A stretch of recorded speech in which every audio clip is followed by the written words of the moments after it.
Hello friends, it's CK with another video. और आज का हमारा टॉपिक है जीन लाइब्रेरी। इस वीडियो में हमारा डिस्कशन रहेगा कि जीन लाइब्रेरी किसे कहते हैं, क्या इसकी हिस्ट्री है, जीन लाइब्रेरी आखिर होता क्या है, कौन कौन से इसके टाइप्स है, किस प्रकार इसका निर्माण होता है और इसे प्राप्त करने के कौन कौन से चरण हैं। लेकिन उससे पहले अगर आप पहली बार हमारे चैनल पर आए हैं तो चैनल को सब्सक्राइब करें, बेल आइकन दबाएँ ताकि आने वाले वीडियोज़ की नोटिफिकेशन आपको मिलती रहे। तो चलिए वीडियो को शुरू करते हैं।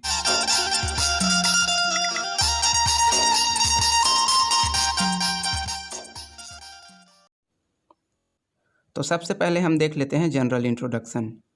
A large collection of DNA fragments cloned from A given organism. इसका मतलब किसी जीव से क्लोन किए गए डीएनए टुकड़ों का विशाल संग्रह। अगला है cloning vectors containing complete sets of foreign DNA with desired genes और gene of interest are called genetic library. अर्थात ऐसे क्लोनिंग वेक्टर्स जिनमें वांछित जीनों सहित विदेशी डीएनए के संपूर्ण सेट उपस्थित होते हैं उन्हें जीन लाइब्रेरी कहा जाता है। ये तो हो गया इसका इंट्रोडक्शन। अब हम अपने मुख्य बिंदु को समझते हैं कि जीन लाइब्रेरी आखिर होता क्या है। तो नॉर्मली आप सभी लाइब्रेरी के बारे में तो जानते ही हैं। लाइब्रेरी में होता क्या है, वहाँ पर बहुत सारे बुक्स का कलेक्शन होता है। कई प्रकार के पुस्तकों को वहाँ पर संग्रहित किया गया होता है और जब हम लाइब्रेरी में जाते हैं तो वहाँ पर अपने ज़रूरत की एक पुस्तक को निकालते हैं और उसका अध्ययन करते हैं। ठीक उसी प्रकार जीन लाइब्रेरी में भी बहुत सारे जीन्स का कलेक्शन होता है और आवश्यकता पड़ने पर किसी एक जीन या एक से अधिक जीन्स का उपयोग रिसर्च, ड्रग मैन्युफैक्चरिंग या अन्य फैसिलिटीज़ में किया जाता है। इसके बाद हम देख लेते हैं कि जीन लाइब्रेरी की क्या हिस्ट्री थी। तो सबसे पहले जिन्होंने जीन लाइब्रेरी का निर्माण किया था उनका नाम था फ्रेडरिक सेंगर, जो कि एक ब्रिटिश बायोलॉजिस्ट थे। इन्होंने 1977 में बैक्टीरियोफेज, जिसका नाम था 5X174, इसका लाइब्रेरी तैयार किया। बैक्टीरियोफेज एक प्रकार का वायरस होता है जो बैक्टीरिया को इन्फेक्ट करने का काम करता है। इसके बाद हम बात कर लेते हैं टाइप ऑफ जीन लाइब्रेरी। तो जीन युक्त डीएनए खंड की प्रकृति के अनुसार जीन लाइब्रेरी को दो प्रकार से बांटा जा सकता है, जिनमें से पहला है जीनोमिक लाइब्रेरी और दूसरा है cDNA लाइब्रेरी। तो पहले हम देखेंगे जीनोमिक लाइब्रेरी के बारे में। तो सबसे पहले हम इसके बेसिक वर्ड को समझते हैं कि जीनोम होता क्या है। An organism complete set of DNA including all of its genes. तो किसी डीएनए का ऐसा कंप्लीट सेट जिसमें उसके समस्त जीन मौजूद होते हैं उसे जीनोम कहते हैं। इसके बाद कलेक्शन ऑफ क्लोन्ड आरी digested DNA fragments containing at least one copy of every DNA sequence present in genome of an organism. इसका मतलब क्लोन किए गए, रेस्ट्रिक्शन एंजाइम द्वारा काटे गए डीएनए के टुकड़ों का संग्रह जिसमें एक जीव के जीनोम में उपस्थित प्रत्येक डीएनए अनुक्रम की कम से कम एक कॉपी मौजूद होती है। अगला है कंस्ट्रक्शन ऑफ जीन लाइब्रेरी। तो जीन लाइब्रेरी उसी स्थिति में महत्वपूर्ण होते हैं जब उनका बनाया जाना तथा उसमें खोज करना एवं पहचान करना आसान हो। लाइब्रेरी निर्माण में प्रोकैरियोटिक जीवों के लिए 10 किलो बेस लंबाई वाले डीएनए खंडों की आवश्यकता होती है, जबकि यूकैरियोटिक जीवों के लिए 40 किलो बेस लंबाई वाले डीएनए खंडों की आवश्यकता होती है। जीनोमिक लाइब्रेरी के निर्माण के लिए जीन के डीएनए को उपयुक्त खंडों में बांटने से पहले प्योरीफाई किया जाता है। यूकैरियोटिक सेल से डीएनए को प्योर फॉर्म में प्राप्त करने के लिए पहले केंद्रक को अलग कर लिया जाता है। उसके बाद प्रोटीएज, पाचन तथा फिनॉल क्लोरोफॉर्म जैसे कार्बनिक विलायकों का उपयोग कर सॉल्वेंट एक्सट्रैक्शन प्रक्रिया द्वारा लिपिड, प्रोटीन व अन्य पदार्थों का निष्कासन करके अंत में डीएनए को प्राप्त कर लिया जाता है। प्रोकैरियोटिक जीनोम को डायरेक्ट एक्सट्रैक्शन के द्वारा प्राप्त करते हैं। This video by CK Creative. इसके बाद अगला है ऑब्टेनिंग स्टेप्स। तो इसमें सबसे पहला होता है isolation of DNA of interest.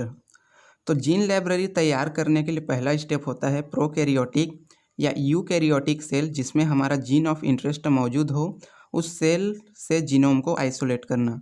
तो उदाहरण के तौर पर हम यहाँ एक यूकैरियोटिक सेल ले लेते हैं।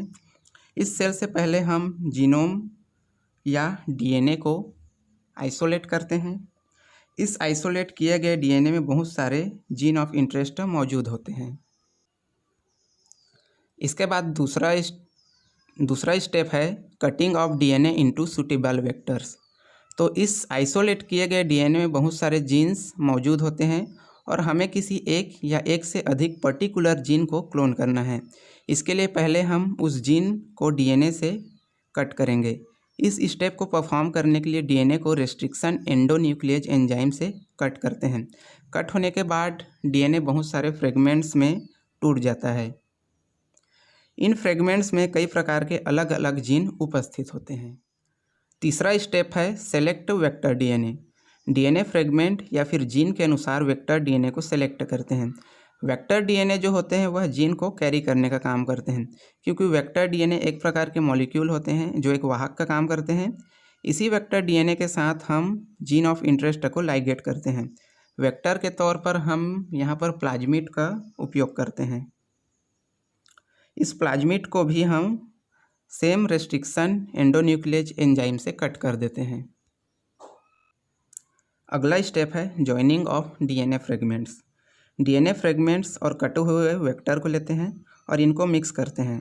मिक्स करने के लिए फ्रेगमेंट्स और वेक्टर को एक ट्यूब में डालते हैं।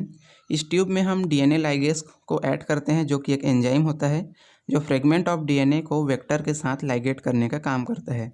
लाइगेशन के प्रोसेस के बाद डीएनए फ्रेगमेंट और वेक्टर डीएनए एक साथ लाइगेट हो जाते हैं और रिकॉम्बिनेंट डीएनए या फिर प्लाज्मिड का निर्माण करते हैं। इसके बाद आखिरी स्टेप होता है ट्रांसफॉर्मेशन। इस चरण में हम रिकॉम्बिनेंट डीएनए को होस्ट सेल में ट्रांसफ़र करते हैं। होस्ट सेल में हम यहाँ पर बैक्टीरियल सेल का यूज करते हैं, यानी कि ईस्चेरिचिया कोलाई सेल। इस सेल में हम कैल्शियम क्लोराइड को ऐड करते हैं, रिकॉम्बिनेंट डीएनए मॉलिक्यूल को ऐड करते हैं और इसको बहुत ही कम समय के लिए हाई टेम्परेचर में रखते हैं, ताकि इसकी सेल वॉल जो है वह ढीली हो जाए और रिकॉम्बिनेंट डीएनए होस्ट सेल में ट्रांसफ़र हो सके। उसके बाद आप यहाँ मान सकते हैं कि ये एक बैक्टीरियल सेल है। इसमें ये बैक्टीरियल क्रोमोसोमल डीएनए है और ये रिकॉम्बिनेंट डीएनए यहाँ ट्रांसफ़र हो चुका है। उसके बाद हम इन बैक्टीरियल सेल को ग्रो कराते हैं एक न्यूट्रिएंट मीडियम में। न्यूट्रिएंट मीडियम के लिए हम यहाँ पर अगार प्लेट का यूज करते हैं और इस न्यूट्रिएंट मीडियम में एंटीबायोटिक उपस्थित रहता है। इन सेल्स में जो वेक्टर मॉलिक्यूल होते हैं इनकी दो स्पेशल प्रॉपर्टीज़ होती है। पहली तो ये कि इनमें सेल्फ रेप्लिकेटिंग यूनिट पाया जाता है और दूसरा इनमें एक स्पेशल जीन पाया जाता है जिनको सिलेक्शन मार्कर कहते हैं। सिलेक्शन मार्कर के तौर पर वेक्टर मॉलिक्यूल में एंटीबायोटिक रेजिस्टेंट जीन उपस्थित रहता है। तो न्यूट्रिएंट मीडियम में केवल वही बैक्टीरियल सेल्स ग्रो कर पाती है जिनमें वेक्टर मॉलिक्यूल उपस्थित रहते हैं और जिनमें ट्रांसफॉर्मेशन प्रोसेस हुआ रहता है। अन्य सेल्स जिनमें वेक्टर मॉलिक्यूल उपस्थित नहीं होता या फिर जिनमें ट्रांसफॉर्मेशन नहीं हुआ होता वो ग्रो नहीं कर पाते। अब एक और इम्पॉर्टेंट बात कि हम वेक्टर के तौर पर किसे यूज करते हैं। तो वेक्टर दो तरह के होते हैं, एक होता है क्लोनिंग वेक्टर और एक होता है एक्सप्रेशन वेक्टर। तो हम यहाँ पर क्लोनिंग वेक्टर का यूज करते हैं। उसके बाद ये सभी सेल्स ग्रो करती है और बहुत सारे सेल्स में डिवाइड हो जाती है और एक बैक्टीरियल कॉलोनी का निर्माण करती है। फिर हम इन बैक्टीरियल कॉलोनीज या फिर सेल्स को यहाँ से पिक कर लेते हैं। तो पहले हमारे पास केवल एक जीन था, अब इन जीन्स की बहुत सारी कॉपी बन गई है। तो पहले हम इन सेल से प्लाज्मिड को आइसोलेट करते हैं और फिर प्लाज्मिड से जीनोम को भी निकाल लेते हैं। तो यहाँ पर आप देख सकते हैं कि सेल डिवीजन से जीन्स की बहुत सारी कॉपीज़ तैयार हो गई है। फिर हम इन सेल से पहले प्लाज्मिड को अलग करते हैं, फिर प्लाज्मिड से हम सभी जीन्स को बाहर निकाल लेते हैं और हमें बहुत सारे क्लोन्ड जीन्स प्राप्त हो जाते हैं।